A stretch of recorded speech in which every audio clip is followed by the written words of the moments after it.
Monsieur le Président, Mesdames et Messieurs les députés, Monsieur le Ministre, mes chers collègues, j'ai fait un rêve, pas un cauchemar, un rêve.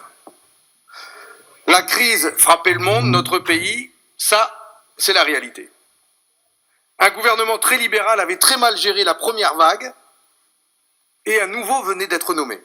Et là, coup de tonnerre, dans un ciel serein, un nouveau Premier ministre prenait enfin les affaires en main, réorientant complètement les centaines de milliards d'euros d'argent public mobilisés face à la crise, faisant appel à la mobilisation de toute la nation, y compris les plus riches, avec une priorité claire: ce n'est pas aux Français de payer cette double crise sanitaire et économique, nous serons à leur côté. Bref, un changement radical.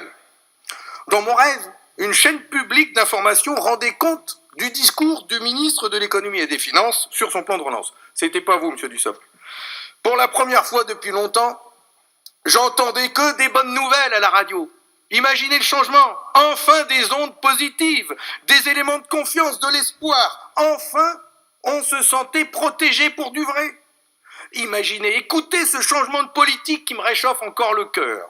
D'abord à l'hôpital, ce nouveau gouvernement allait enfin créer 10 000 lits, réouvrir les services d'urgence fermés ces 2 dernières années.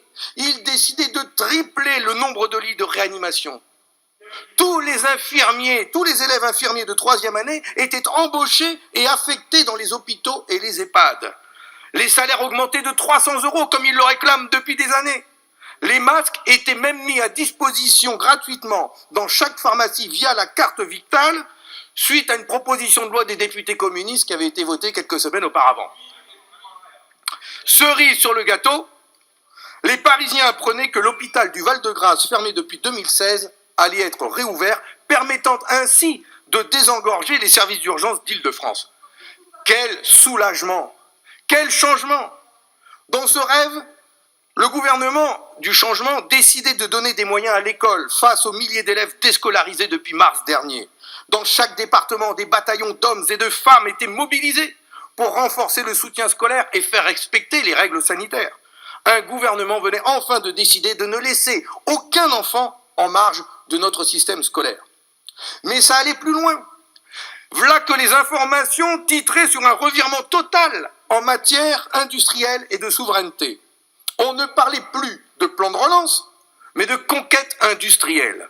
Incroyable mais vrai, enfin un gouvernement décidé de mettre tous les moyens pour que notre pays retrouve pleinement sa souveraineté économique, avec un plan de reconquête industrielle en capacité non seulement de répondre à nos besoins, mais aussi de préparer l'avenir en préservant la planète et nos ressources naturelles.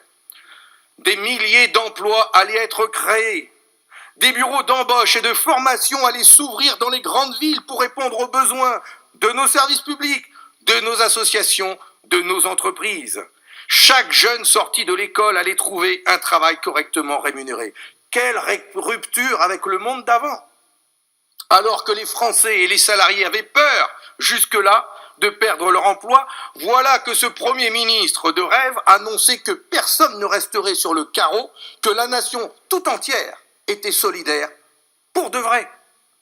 Il décidait de mettre en place, écoutez ça, il décidait de mettre en place ce gouvernement un système tout à fait révolutionnaire, innovant, garantissant à chacun un emploi ou une formation sans perte de salaire. C'était une première dans toute l'Europe. Sur la même base que la création de la sécurité sociale en 1945, l'État et les employeurs se mettaient autour de la table et se mobilisaient pour sécuriser les parcours professionnels depuis l'école jusqu'à la retraite, avec un vrai salaire permettant à chacun de vivre dignement, avec un travail, des périodes de formation ouvrant droit à des qualifications nouvelles dans la même filière ou pas, ouvrant droit à la mobilité, mais toujours dans la sécurité.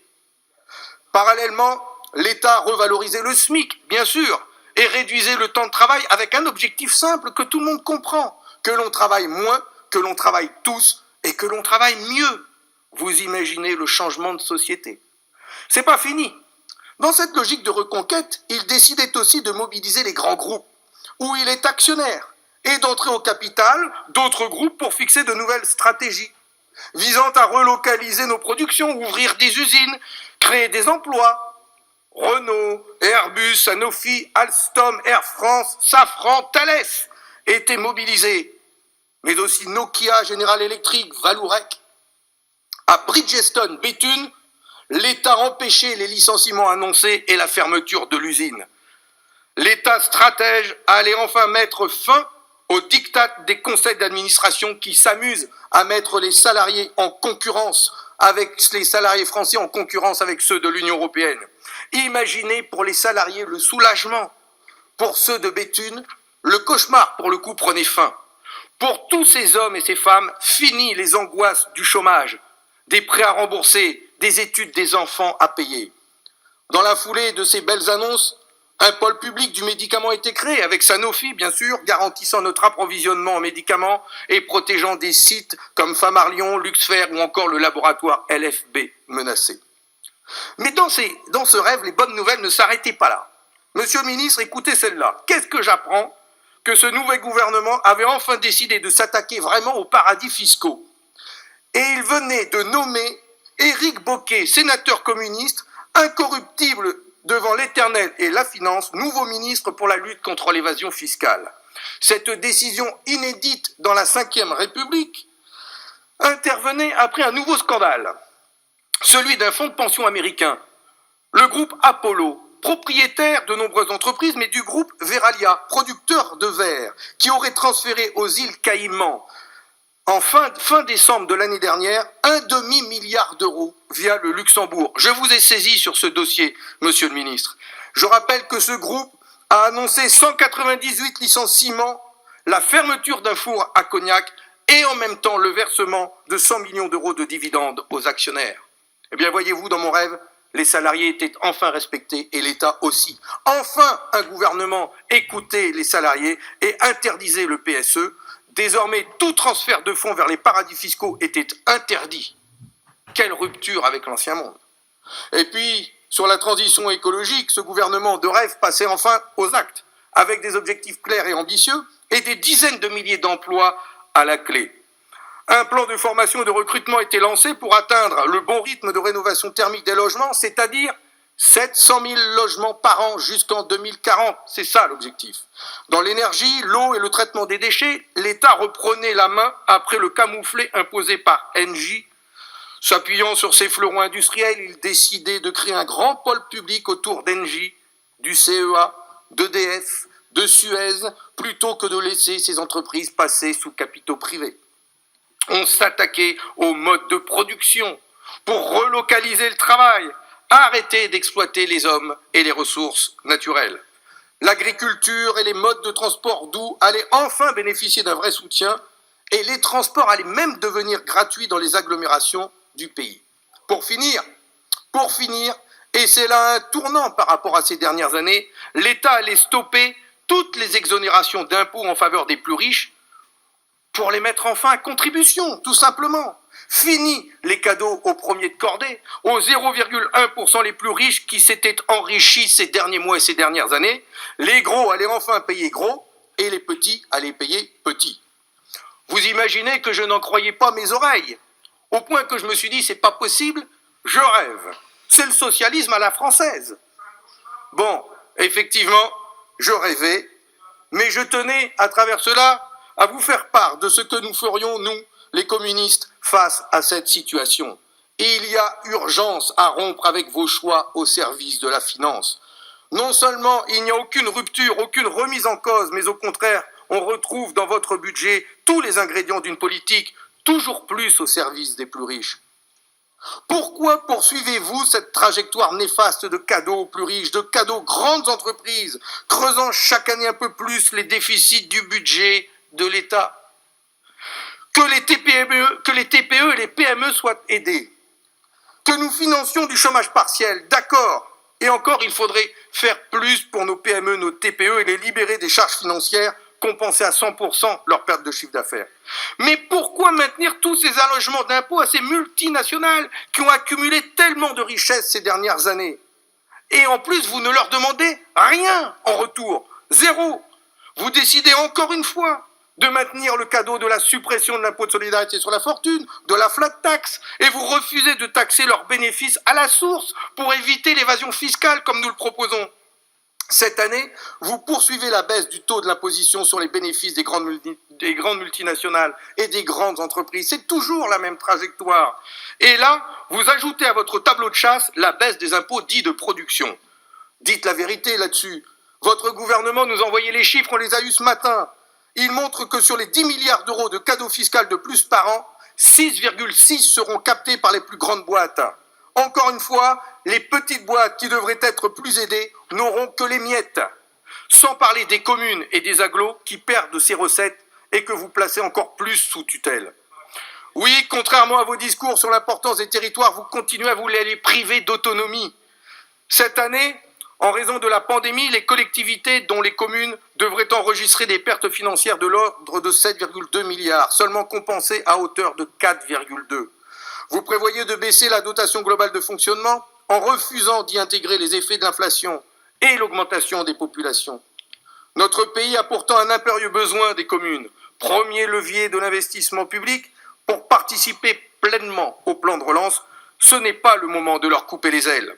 Enfin, selon de nombreuses associations humanitaires et caritatives, la pandémie a fait basculer 1 million de Françaises et de Français dans la pauvreté. Le nombre de bénéficiaires de l'aide alimentaire a augmenté ces derniers mois d'environ 30% et parfois 45% dans certains départements. Monsieur le ministre, la France est riche, très riche, mais la pauvreté explose et votre plan de relance n'apporte pas de réponse. Pire, il risque d'aggraver encore les inégalités. Aujourd'hui, nos concitoyens vivent dans la peur d'un licenciement ou dans la honte de ne plus pouvoir faire face aux dépenses courantes. 10 millions de Français en situation de pauvreté. Ils préfèrent remplir le frigo plutôt que d'acheter des masques. Et ils portent même parfois plusieurs jours le même masque chirurgical. Allons-nous faire reculer la pandémie ainsi? Non. Mais en plus, à cause de cela, l'épidémie frappe plus les quartiers pauvres que les quartiers riches. Et ça, c'est pas une fatalité. C'est le choix, c'est le résultat de choix politiques injustes. En plus, en annonçant une hausse de 800 000 chômeurs d'ici la fin de l'année, comme si c'était signé.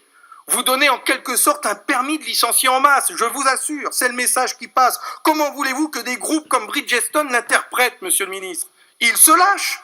Vous pouvez pousser des grands cris d'indignation, dénoncer les actionnaires, dire c'est inacceptable. Bridgestone, General Electric, Ford, Veralia.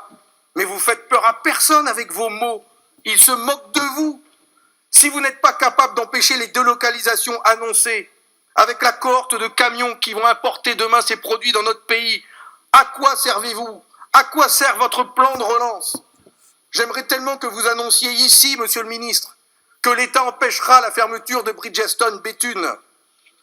C'est une saignée insupportable pour l'emploi, pour le climat, mais aussi pour l'État qui perd des recettes fiscales. Est-ce que vous allez prendre en compte ce coût pour la nation? Arrêtez de leur donner des milliards d'euros d'argent public sans exiger la moindre contrepartie. Cet argent public, c'est l'argent des Français, c'est le nôtre, c'est notre argent. À nous de dire à quoi il doit servir. Dans chaque région, il devrait y avoir des comités spéciaux pour bien vérifier leur utilisation, qu'ils servent l'emploi, les services publics, répondre aux urgences.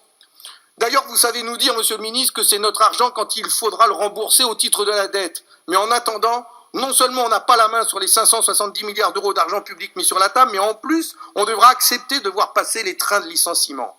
Eh bien non.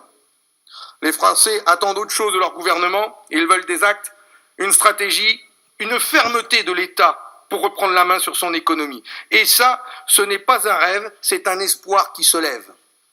Dans sa dernière encyclique, le pape François nous rappelle avec justesse, et je le cite, « La politique ne doit pas se soumettre à l'économie, mais se fonder sur un amour préférentiel pour les plus faibles. Votre projet de budget suit une pente inverse. Les députés communistes feront tout pendant ces jours pour bâtir un budget au service de l'être humain, au service de nos concitoyens, au service de la lutte contre la pauvreté, au service de la transition écologique, et faute d'y parvenir, ils voteront contre.